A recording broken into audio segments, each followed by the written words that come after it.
आसु अछि काल बेଳ शपथ दिन जे हेब अंधारल जाई फूल बेलु षड़चक्र एक कर। तो नमस्ते दोस्तों, आप सभी को रहस्यमय उड़ीसा यूट्यूब चैनल पर स्वागत करते हैं। इस कथा को पूरा सुनने के लिए आप हमारे साथ वीडियो के अंत तक जुड़े रहिए।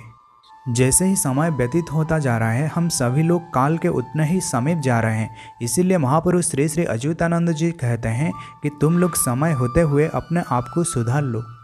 अगर देखा जाए तो इसी समय पूरा संसार एक बहुत ही डिफ़िकल्ट सिचुएशन के अंदर गुजर रहा है, फिर भी लोगों को समझ में नहीं आ रहा है। पहले की तरह भोग विलास में अपना पूरा जीवन व्यतीत कर रहे हैं और पैसों के पीछे दिन रात भागते रहते हैं। हरि नाम की माला को छोड़कर पैसों की माला को पकड़ रखे हैं। मनुष्य सब कुछ छोड़कर ज़रूरत से ज़्यादा पैसों के पीछे भाग रहा है और यही उसका पतन का कारण है।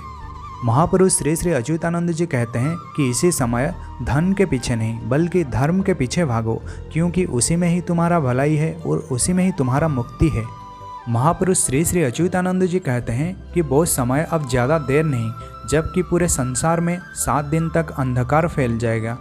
महापुरुष अपने ग्रंथ में जो कुछ भी लिखते हैं शरीर और ब्रह्मांड की तत्वों को मिलाकर लिखते हैं, इसीलिए हम यहाँ अंधकार को दोनों तरीके से समझ सकते हैं। शरीर में अंधकार यानी ज्ञान का दीप अथवा ज्ञान का प्रकाश बुझ जाना, जो कि इसी समय हम सभी के साथ हो रहा है। भगवान मनुष्य को इसलिए दिव्य ज्ञान दिया है ताकि वो सभी चीज़ों को सही तरीके से समझ सके, और मनुष्य के अंदर जब इसी ज्ञान का स्तर संकुचित होने लगता है तो बिल्कुल वो पशु के समान बन जाता है। आँख होते हुए भी वो प्रकाश को अपने सामने देख नहीं सकता, क्योंकि अंदर का आँख उसका पूरी तरह बंद हो जाता है। इसी समय पूरे विश्व का 90% लोगों का यही हाल है। सत्य को अपने सम्मुख देखकर भी उसे पहचान नहीं पाते, क्योंकि अंदर से उनका आँख पूरी तरह से बंद होता है। इसे भी हम एक तरह की अंधकार कह सकते हैं, जो हमारे अंदर ज्ञान का प्रकाश बुझ गया है। अंधकार को हम और भी एक तरीके से समझ सकते हैं, जैसे कि हर रोज़ दिन के बाद रात होना, ये भी एक अंधकार है। महापुरुष यहाँ कहते हैं कि पूरे विश्व में 7 दिन तक अंधकार छा जाएगा, इसीलिए पहले से ही तुम अपने आप को तैयार कर लो। अगर आपके अंदर आध्यात्मिक चेतना का विकसित नहीं हुआ है अथवा आप अपने आप को भगवान के श्री चरणों में समर्पित नहीं किया है, तो फिर आप ये 7 दिन के अंधकार को झेल नहीं सकते। महापुरुष इसका भी निदान बताया है कि वो 7 दिन के अंधकार से हमें कैसे छुटकारा मिले, क्या करने से हम रोशनी को प्राप्त कर सकते हैं यानी देख सकते हैं। एक लता है जिसका नाम है निर्मली लता, और इसी निर्मली लता की जड़ को अगर आप अंजन बनाकर आप अपनी आँखों में लगाए तो आप इसे 7 दिन के अंधकार में रोशनी प्राप्त कर सकते हैं, यानी किसी भी चीज़ को देख सकते हैं। ये हम नहीं कह रहे हैं, बल्कि ये महापुरुष श्री श्री अच्युतानंद जी ने अपने एक ग्रंथ में लिखा है। भक्त लोग के लिए भगवान पहले से ही सब कुछ तैयार करके रखे हैं, लेकिन जो अज्ञानी है, जो मूर्ख है, वो इसी चीज़ को नहीं सुनेंगे, मालिका को हमेशा मिथ्या बुलाएंगे और उनके लिए कोई समाधान नहीं। खुद माधव कहते हैं कि भक्तों के सिवा कोई और मेरा दर्शन कर ही नहीं पाएंगे, चाहे वो 100 बार कोशिश क्यों ना कर ले।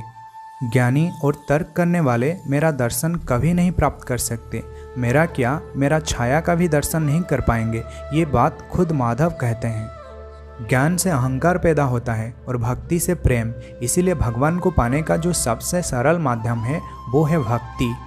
ज्ञानी हमेशा अपने आप को सबसे ऊपर देखते हैं, लेकिन भक्त का स्वभाव उसका विपरीत होता है। भक्त सभी के सामने, सभी के अंदर भगवान को देखते हैं और उनके सामने झुक जाते हैं। ऐसा भी कहा जाता है कि फल से भरा हुआ एक पेड़ हमेशा नीचे झुक कर रहता है, बिल्कुल एक भक्त की तरह। यानी जिनके अंदर भक्ति और प्रेम ये ज़्यादा रहता है, वो दूसरों के सामने हमेशा नतमस्तक रहते हैं।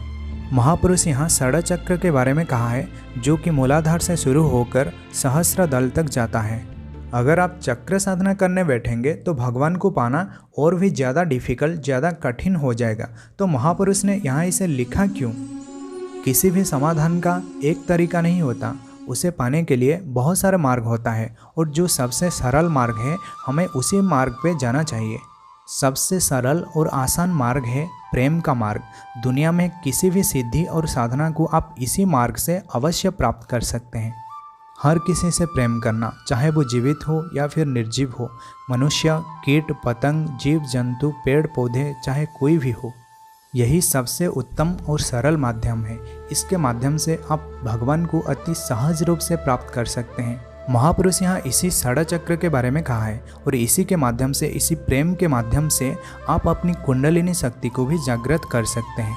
इसके लिए आपको कोई अलग सा सिद्धि या फिर साधना करने की कोई आवश्यकता नहीं।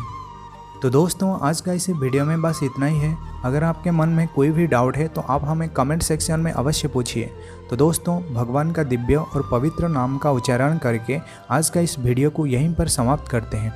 राम हरे कृष्ण हरे राम हरे कृष्ण हरे राम हरे कृष्ण हरे अनंत माधव हरे। तो दोस्तों, आप सभी को जय जगन्नाथ, जय पंचसखा, जय उड़ीसा, जय भारत।